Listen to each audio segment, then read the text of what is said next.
Galera, vocês não me vão acreditar no caos que foi colocar este vídeo no ar, porque Portugal ficou no escuro ontem. Mas agora que a normalidade voltou, bora lá falar de coisa grande que está acontecendo no Brasileirão. Começando com um verdadeiro atropelo no Maracanã, o Flamengo não tomou conhecimento do Corinthians e meteu um sonoro 4-0. Pedro brilhou com 2 golos, Arrascaeta e Cebolinha completaram a festa rubro-negra. E olha quem está no G4. Cruzeiro venceu o Vasco por 1-0 e garantiu um lugar entre os 4 primeiros do Brasileiro. Cristiano foi o herói da noite e Cássio, o goleiro mágico, fez milagres para segurar o resultado. Então, depois do apagão, goleado e subida na tabela, finalmente estamos aqui. Vamos dar uma olhada na Copa do Brasil e dar os nossos prognósticos aos jogos que estão a acontecer neste momento. Será que vamos ter zebras? Por isso, fiquem aqui, deixem já o vosso like e venham com a gente.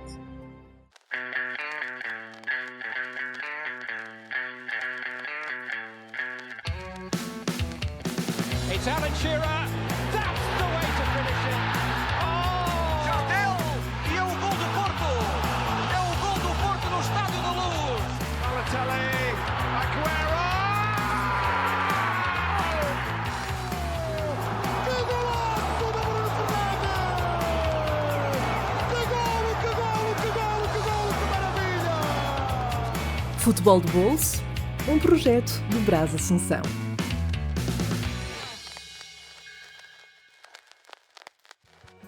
Como está o senhor? Olá, meu querido. Por aqui tudo iluminado, muita luz. Não tivemos os mesmos percalços que vocês por aí, mas estamos de volta aqui para falarmos um pouquinho aí, de forma breve, do que foi a rodada, né? Porque com essa dificuldade a gente não vai conseguir abordar de forma tão profunda como geralmente nós aprofundamos, mas para recompensar nós vamos fazer uma análise profunda aqui dessa próxima rodada da Copa do Brasil, que na verdade se iniciou hoje. Então já vamos conseguir falar de resultados que já aconteceram e vamos projetar o que teremos de Copa do Brasil nessa quarta-feira e nessa quinta-feira. Uma semana repleta de jogos pela Copa do Brasil. Vamos começar pelo Mengão? Vamos, O que é o Mengão? Vamos comentar de forma breve aqui o que a gente teve aí na rodada. A gente comenta aqui rapidamente em homenagem à nossa querida Deia. Só para explicar para a galera que com certeza que tá sentindo, nossa audiência está sentindo falta da Deia, a nossa corintiana fanática. A Deia, infelizmente, por questões de saúde, precisou se ausentar hoje, mas no próximo episódio, se Deus quiser, vai estar novamente abrilhantando aqui, representando toda a torcida corintiana. Mas em defesa da Deia, ou nem tanta defesa assim, porque não tem como defender o indefensável, exatamente. Como você bem disse na introdução, o Flamengo não tomou conhecimento do Corinthians e passou o carro. E o placar podia ter sido outro. Poderia bem mais volumoso. Exato. Foi Rousseau vexatório. Foi vexatório. Ponto. Foi, exatamente, foi vexatório. Pensando aqui nas estatísticas, o Flamengo teve 54% de posse de bola, 17 finalizações e 6 chutes ao gol, 4 chances claras e 2 bolas na trave. Ou seja, o Corinthians flertou com uma goleada um pouco maior. O quadro poderia ter sido um pouco maior. Como a Deia sempre diz aqui, a defesa do Corinthians realmente deixa muito a desejar, né? O Flamengo parece que não precisava se esforçar tanto para fazer os gols. A gente viu isso no gol do Cebolinha, no gol do Arrascaeta, em que o Flamengo consegue fazer uma infiltração central e o Arrascaeta com muita liberdade consegue finalizar de fora da área. Nós tivemos a falha do Hugo Souza, né? Infelizmente falhou nesse jogo, entregou um gol para o Pedro, e o Pedro, que voltou com tudo, já é o vice-artilheiro do Campeonato Brasileiro, que por enquanto a liderança da artilharia está com ninguém menos que Arrascaeta. Tem 5 gols e 4 assistências. Que início de temporada para o Arrascaeta. O Flamengo não tomou conhecimento do Corinthians, esse Corinthians muito frágil defensivamente.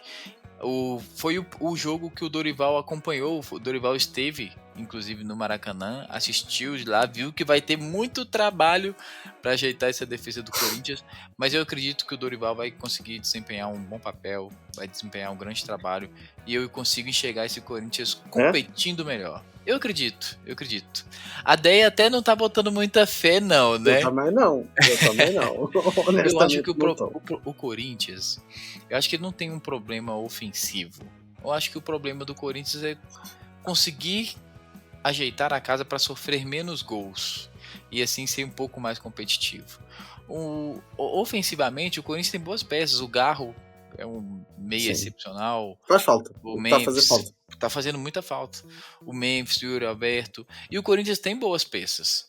Então eu acredito que o Dorival vai conseguir ajeitar essa defesa para tornar esse Corinthians mais competitivo. Tu falaste do Pedro e ele teve um momento de inspiração. Pareceu o Ronaldo Fenómeno. Ele driblou ali 2 de uma forma incrível, vai para o gol. Está a respirar futebol. Este Flamengo, verdade seja dita, o Filipe Luís colocou este Mengão a voar. O Urubu está a voar alto. O Urubu tá voando alto. E parece outro time diferente destes que estão a competir no Brasileirão. Já podemos, daqui a pouco, vamos falar aqui dos restantes resultados de forma breve, mas Internacional e Flamengo estão a sobrar neste campeonato da forma como jogam futebol. Eu não tenho dá mais pra gente nada. deixar de falar do Palmeiras também, né? O Palmeiras tropeçou na rodada, o Bahia fez um gol nos 45 do segundo tempo, e aí o Flamengo, com a vitória, tomou a liderança. 14 pontos para o Flamengo, 13 para o Palmeiras. Um destaque nesse início de campeonato é o Bragantino, que ocupa a 3ª colocação. O Bragantino faz um baita início de campeonato, muitos resultados bons. É um time dos placares magros, né? Venceu por 1-0 Botafogo, 1-0 Sport, 1-0 Cruzeiro. É um time com o Seabra, o antigo técnico do Cruzeiro, né? Tem feito um bom trabalho nesse início do Bragantino, nesse início de ano. E o Bragantino tem conseguido competir bem. O último jogo contra o Santos, inclusive, o Bragantino passou o carro no Santos. E não só. Eu vi o jogo da rodada passada, se não me engano, contra o Botafogo. O Bragantino jogou muito bem. E quando eu falo muito bem, não é um jogo vistoso. Porque esta equipa, se vocês procuram um jogo vistoso, não é o Bragantino. Mas é uma equipa que sabe das suas limitações e consegue jogar um futebol direto e eficaz. Realça aqui o Capixaba, muito bom jogador. João também está a fazer um bom arranque de temporada. E o Eduardo Sacha. Não é um avançado que eu aprecio muito, mas consegue, neste estilo de jogo, consegue complementar bem com o restante plantel. Quando o Sacha saiu do Atlético, eu achei que foi uma perda. O Atlético teve uma perda, assim, porque o Sacha é aquele... No Atlético, ele era para composição de elenco e fazia esse papel muito bem. Eu acho... Eu pelo menos tinha essa opção, você não gostava muito? Não gosto muito, pelo menos daquilo que eu aprecio e aquilo que eu idealizo como futebol, atenção. O Eduardo Sacha não cai na estima. Não sou muito apreciador daquele tipo de futebol, mas no entanto é um jogador bastante importante, um jogo de apoio. Um segundo avançado que dá o apoio ao ponta de lança, ao avançado, né? E ao meia que possa aparecer. Sim, ele faz bem esse papel, mas no Atlético não via muito futebol do Sacha, não era muito fã. Entendo. Já tu falaste aqui no Palmeiras que perdeu, apesar de que eles de forma gradual estão a melhorar o futebol praticado, mas também o Palmeiras é um time que nunca vai procurar a nota artística no jogo, ele quer é resultado. E o Abel consegue. O Palmeiras foi com um time bem mesclado, viu? O Abel até sofreu bastante crítica da torcida por causa disso, mas não tem jeito, o Palmeiras fez um jogo excepcional no meio de semana, na altitude, então precisava poupar muitos jogadores. Vencer o Bolívar na altitude é algo muito, muito difícil. É o melhor time boliviano. E foi um feito gigante do Palmeiras, então não tinha como, tinha que rodar a equipe. E aí enfrentou um Bahia que também joga muita bola, também é um time muito organizado. E aí o Bahia conseguiu achar um golzinho no final do jogo. Então, destaque para esse Bragantino, tá? Isso. Tô reforçando. E vamos ver até onde conseguirão chegar. Corretíssimo. Já que tocaste aí estávamos a falar no Palmeiras, temos que realçar também aqui o Bahia, que apesar de ter marcado no último minuto, baita trabalho aqui do Rogério Ceni, que está a levar este Bahia a bom porto. A bom porto. E não podemos deixar de falar do Cabuloso também, né? Claro, mas isso vamos deixar. Eu até vou deixar o Cabuloso para o fim. Okay. Já vou chutar o resto dos placares para a gente não se distrair mais. O Internacional, que foi o jogo que eu vi, ganhou ao Juventude por 3-1, com um baita jogo também do Alan Patrick. Outro Gostou 10. do que viu? Muito, muito. Não foi um jogo como o do Mengão, mas o Internacional joga muito a bola. Bernabé, que lateral esquerdo. É muito que bom. lateral esquerdo. É muito o próprio zagueiro Vitão, muito bom também. O Fernando, um volante que eu tenho muitas saudades quando ele jogou no Porto. Joga muito a bola. Mas se há jogador que eu tenho que referenciar aqui, acho que a gente vai referenciar isto quase todas as jornadas, é o Alan Patrick. Como joga a bola este meio. Joga a bola. Respira futebol esta equipa com o Internacional. Além de fazer jogar, ele sabe pausar o jogo quando tem que pausar o jogo. É muito raro encontrarmos estes meias hoje em dia. Já não se fazem camisa estes 10 clássico, né? Exatamente, camisa 10 clássico. Já não se fazem disso. No outro jogo, péssimo para a minha pessoa, Mirassol empatou 2-2 com o Atlético Mineiro. Salvo engano, no nosso episódio anterior, eu tinha sugerido um empate 1-1. Mas aí acabou saindo mais gols do que eu esperava. Mas tava na cara que o Galo ia tomar gol do Mirassol. Essa defesa do Atlético tem sido uma peneira. E de realçar que à hora que estamos a gravar este episódio, o Atlético empata com o Maringá. 2-2 também. E já não é medíocre. Já é patético isto. Já é patético. Tenho dito, patético. E olha que a minha paciência já está a acabar. E olha que eu sou muito bonzinho e paciente. Já está a acabar. Agora com tanto jogo em casa, a sequência que o Galo vai ter agora vai ser 2 ou 3 jogos em casa. Se não ganhar os 3, para mim, podem procurar outro técnico. Não é culpa só do Cuca, porque esta direção tem muito culpa no cartório, mas, gente, não dá. Ele é o responsável pelo time, portanto tem que pôr isto a funcionar. É um plantel demasiado caro para o futebol pífio que pratica. Você falou aí dos próximos jogos do Atlético, eu puxei aqui, e na verdade a situação do Atlético é um pouco preocupante. Até não é? Vai enfrentar o Juventude, tá na zona de rebaixamento, né? Vai enfrentar o Juventude fora de casa, na próxima rodada do Brasileirão. Já posso falar que não ganha. Eu também acho que não ganha. O Juventude dentro de casa é um time insuportável. Depois, vai jogar contra o Deportes Iquique do Chile. E aí, o Atlético ganhar lá é ok, porque é o último colocado do campeonato chileno. O Atlético aqui na primeira ronda da Sul-Americana passeou no Mineirão. Então, mas deve ir com um time misto, então não me assusta se o Atlético empatar. Depois, pega o Fluminense em casa. Tem que vencer esse jogo. Pega o Caracas em casa. Tem que vencer esse jogo. E é clássico.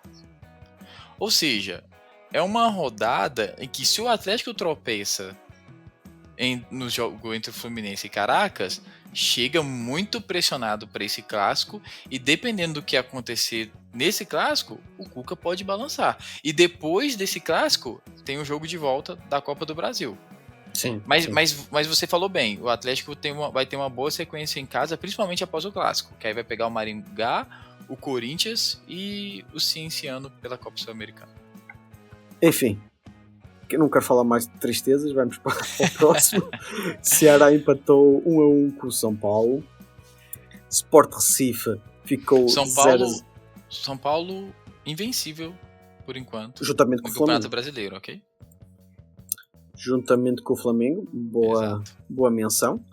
O Sport Recife ficou 0-0 com Fortaleza, um jogo onde teve polémica mais uma vez com o VAR, onde não marcaram um gol escandaloso. Tiveram 8 minutos para decidir se a bola entrou ou não, e aí o VAR acabou por não dar um gol, da minha perspectiva, de forma escandalosa. Mas prosseguimos.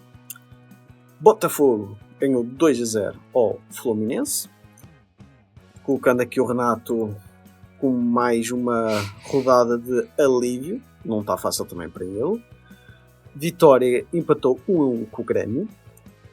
E falta aqui, o Santos perdeu com o Bragantino. E o último jogo, Cruzeiro com o Vasco, em que o cabuloso ganhou a equipa do Vasco da Gama. O que é que tens a dizer sobre isto? Cabuloso repetiu a escalação. Leonardo Jardim achou a estrutura desse time, tem repetido e, consequentemente, nós iremos continuar vendo Gabigol no gol. No gol. Gabigol no banco de reserva. Juntamente com o seu amigo Dudu. O Dudu, inclusive, não Ia sei tá se calado, todos né? estão cientes, Dudu provavelmente está de saída do Cruzeiro. Provavelmente ele vai sair. Inclusive, deixa eu fazer uma crítica aqui, que é algo que tem acontecido no Cruzeiro. O Cruzeiro tem tido uma postura bem amadora nos últimos meses, desde que o Pedrinho adquiriu o clube. A gente sabe que o Pedro é um torcedor e às vezes age como torcedor, mas acima de tudo ele é dono do clube, ele é proprietário. E por ser proprietário, ele possui informações privilegiadas, e a forma como ele trata e lida dessas informações privilegiadas tem sido prejudicial para o Cruzeiro. Não é a primeira vez que o Pedro vaza alguma informação e isso prejudica o Cruzeiro. Nessa ocasião, no jogo contra o Vasco, alguns torcedores estavam filmando o Pedro Lourenço ali, estava próximo à torcida. Não sei se você tem conhecimento desse vídeo, Brás. A torcida filmando o Pedrinho e fala assim: Pedrinho, e o Dudu? Fica ou não fica? O Pedrinho olha para o torcedor e faz assim, ó. Esse tipo de comportamento não dá. Não pode. É falta de profissionalismo. Porque isso compromete a sua negociação com o jogador. Você vai tentar encontrar uma rescisão amigável? Não tem, porque o jogador fala assim: não, você já falou que quer me ver fora do time? Paga a minha rescisão. E o jogador tá correto. O jogador não tá errado. Ele tem um contrato. O proprietário do time não quer ele mais. Tem que sair. Ele vai exigir a rescisão mesmo. Vai exigir o pagamento. É profissional. Exato.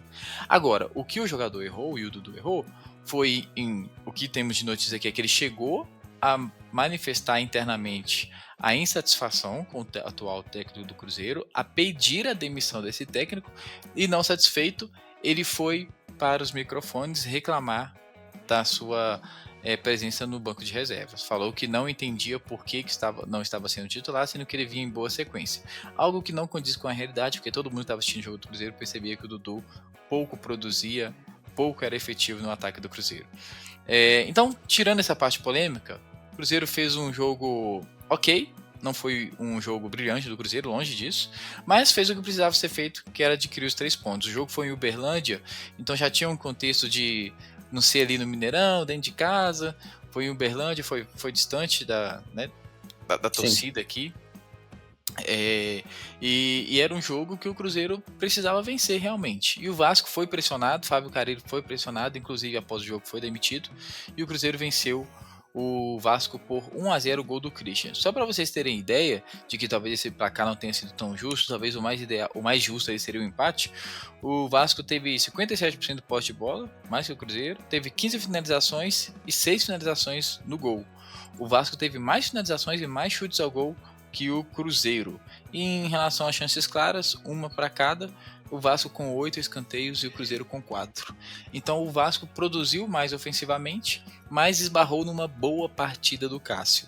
O Cássio, que tinha sido muito criticado porque tinha falhado 2 rodadas consecutivas, uma no Brasileirão e a outra pela Copa Sul-Americana, fez um ótimo jogo contra o Vasco, fez importantes intervenções, inclusive no final do jogo se emocionou, ficou bastante emocionado, fez até um desabafo ali para os repórteres, né, da pressão que ele tem sofrido e como as pessoas muitas vezes são muito cruéis nessa pressão, mas foi um jogo importante para o Cruzeiro para consolidar-se ali no alto da tabela, mesmo aos trancos e barrancos, ocupa a 4ª posição. São importantes esses pontos no início. Primeiro, porque no início de trabalho dá confiança, e segundo, porque lá no final da temporada, no final do Campeonato Brasileiro, esses pontos que adquire no início podem fazer muita diferença. Claro, e são as vitórias que consolidam o trabalho do time, do técnico, das ideias do Leonardo. Bastante interessante, porque de facto o Cruzeiro não está a jogar um futebol brilhante, mas está no Z4. Está no Z4, está no G4. Opa! Está no G4. Isto é é que você tá andando por lá e você confundiu um pouco. É. Bom, chega de Brasileirão, vamos aqui à Copa do Brasil, onde o Galo miseravelmente empatou com o Maringá, 2-2. Gabriel, também tivemos aqui outro resultado, que eu não estou a ver do Internacional. Ganhou 1-0, não foi? 1-0. 1-0 ao Maracanã. Equipa eu ia falar de Ceará, mas eu não tenho certeza. Eles são da Série D e é do Ceará, isso mesmo. Que isso, hein? Esse é o português especialista em futebol brasileiro. Os livros de história falam por si. É verdade. Tá. É o que tá. É o que é. Somente fatos. Queres selecionar aqui? O Internacional sofreu pra ganhar, viu? Teve 2 gols anulados, perdeu o pênalti, mas conseguiu vencer por 1-0. E polêmica outra vez no VAR também. Sempre, né? Isso aí é regra. Não tem jeito. Queres selecionar aqui os jogos mais interessantes desta Copa do Brasil? Estamos a falar dos 16 avos de final. Exato. Então temos muitas partidas, né? Então vamos selecionar algumas importantes e outras que precisamos ficar de olho, porque podemos ter zebras, podemos ter surpresas. Vamos começar pelos times mineiros. Começar pelo Atlético, que jogou hoje contra o Maringá e empatou por 2-2. O Maringá, como nós já falamos aqui no episódio, time de 3ª divisão, foi finalista do Campeonato Paranaense, perdeu para o Operário. É um time chato, mas o investimento que o Atlético tem, os jogadores que o Atlético tem, não dá para empatar com o Maringá por 2-2. É vexatório. A questão aqui é que, se tivesse feito o placar hoje, poderia rodar o elenco, né? Poderia poupar o elenco na próxima partida contra o Maringá, mas não conseguiu e pode ser que tenha dificuldades no jogo em casa. Vamos ver a evolução desse time, porque não é um time. O Atlético hoje não passa nenhuma confiança de que vai atropelar. E olha que este Maringá jogou sem pressão e com vontade de ganhar o jogo. Exato. Foi uma equipa muito dura, muitas faltas, mas honestamente se fosse a equipa de Maringá ia fazer exatamente a mesma coisa. Futebol duro e bola para a frente. E sabe uma coisa que me chamou a atenção nesse jogo? É como o Atlético é vulnerável defensivamente, isso todos nós sabemos. Mas o que me chamou a atenção é como o Atlético cede boas oportunidades para seus adversários. Ele não é só muito atacado, como ele cede boas oportunidades. O Maringá teve 9 finalizações no jogo e 7 foram no alvo. 7 finalizações no alvo. O Atlético teve 16 finalizações e 5 foram no alvo.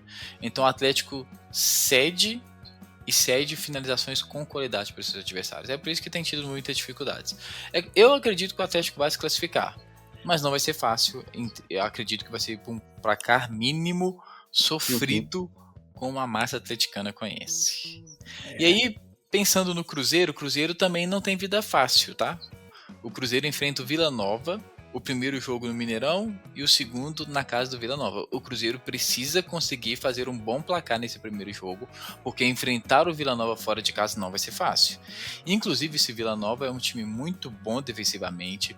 O Cruzeiro dificilmente vai conseguir abrir um placar muito expressivo, então precisa ficar atento, porque não vai ter vida fácil com o Vila Nova. O Vila Nova é um time da Série B, é um time muito bom, né? Assim, a gente tem que... É claro que quando a gente fala esse tipo de coisa, a gente fala guardando as devidas proporções, né? A gente tem o Cruzeiro que tem investimento de Série A e o Vila Nova que tem investimento de Série B. Mas o Vila Nova, por exemplo, é o terceiro colocado da Série B. E é um time... E foi campeão do Campeonato Goiano. Então, o Cruzeiro não vai ter vida fácil. E se repetir nesse jogo contra o Vila Nova as partidas medíocres que teve na Copa Sul-Americana, o Vila Nova se classifica. Então nós precisamos ficar atentos aqui, porque pelo fato do Cruzeiro decidir fora de casa, temos uma casca de banana. Se o Atlético tivesse empatado em casa com o Maringá, eu ia colocar uma casca de banana aqui também. Eu ia falar, olha, temos uma possível zebra aqui. O Atlético empatou em casa, vai decidir fora, o Maringá fora de casa é chato, mas como o Atlético vai decidir em casa, eu acredito que o Atlético consegue passar. Agora, o Cruzeiro, dependendo do placar que for no primeiro jogo, pode se complicar. E aí, pensando nesses times que pode se complicar, o Vasco é um deles também. Vai enfrentar o Operário. O ponto bom do Vasco aqui é que decide em casa. O primeiro jogo é na casa do Operário. Mas o Operário, a exemplo do Vila Nova, é um time chato. Não começou a Série B muito bem. Ele está na 15ª colocação, tem apenas uma vitória. Mas apesar de não ter começado muito bem, é o atual campeão paranaense. Inclusive venceu na final o Maringá, que hoje deu muito trabalho para o Atlético. E aí, pensando que o Vasco tem tido dificuldades esse ano, ainda está sem técnico, acabou de demitir o seu técnico Fábio Carilli, então podemos ter aqui complicações também. Vamos ficar atentos a esse Operário e Vasco. Eu quero... Pode falar.